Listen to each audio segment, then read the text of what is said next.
ഈ ചുട്ട് പൊള്ളുന്ന വെയിലിനെ പ്രതിരോധിക്കാൻ വെള്ളം കൂടി അല്ലാണ്ട് വേറെ രക്ഷയില്ല എന്ന് എല്ലാവർക്കും അറിയാമല്ലോ. അപ്പോൾ ഈ വെയിലത്ത് വർക്കിന് പോകുന്ന ഞങ്ങളുടെ കാര്യം ഒന്നും പറയേണ്ട ആവശ്യമില്ലല്ലോ. ഇനി ഞങ്ങൾക്ക് 2 വർക്ക് വന്നിട്ടുണ്ടെങ്കിലും രണ്ടും സംഗീതിൻ്റെ തന്നെ ഡെക്കോറായിരുന്നു. ഈ സംഗീത് തോൽക്കി രംഗോലി മെഹന്തി അങ്ങനത്തെ ഒക്കെ ഡെക്കോർസ് ചെയ്യാൻ എനിക്ക് പേഴ്സണലി ഭയങ്കര ഇഷ്ടമുള്ള കാര്യമാണ്. കാരണം നമുക്ക് മൈൻഡ് കൂളായിട്ട് ചെയ്യാൻ പറ്റും. സെയിം തിങ്ങാണ് റിപ്പീറ്റ് ചെയ്ത് വരുന്നതെങ്കിലും കുറേ കളേഴ്സൊക്കെ കാണുമ്പോൾ കണ്ണിന് തന്നെ ഭയങ്കര നമുക്ക് ചെയ്യുന്ന വർക്കിൽ നല്ലൊരു സാറ്റിസ്ഫൈഡ് ആവാൻ പറ്റും. അപ്പോൾ ആദ്യത്തെ വർക്ക് വന്നിട്ട് ഫ്ലവർ വെച്ചിട്ടുള്ളതും രണ്ടാമത്തത് വിത്തൗട്ട് ഫ്ലവർ ആയിരുന്നു.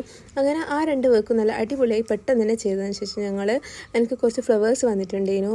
കോട്ടയം ബ്ലൂ റോസിൽ നിന്നാണ് ഞാൻ ഫ്ലവർ കളക്ട് ചെയ്തിട്ടുള്ളത്. അപ്പോൾ നമ്മുടെ കയ്യിലുള്ള ഫ്ലവേഴ്സൊക്കെ പോയി പോകുന്നതനുസരിച്ച് പുതിയ അപ്ഗ്രേഡ് ചെയ്താൽ മാത്രമേ നമുക്ക് ഈ ഒരു ഫീൽഡിൽ മുന്നോട്ടേക്ക് പിടിച്ചു നിൽക്കാൻ പറ്റുള്ളൂ.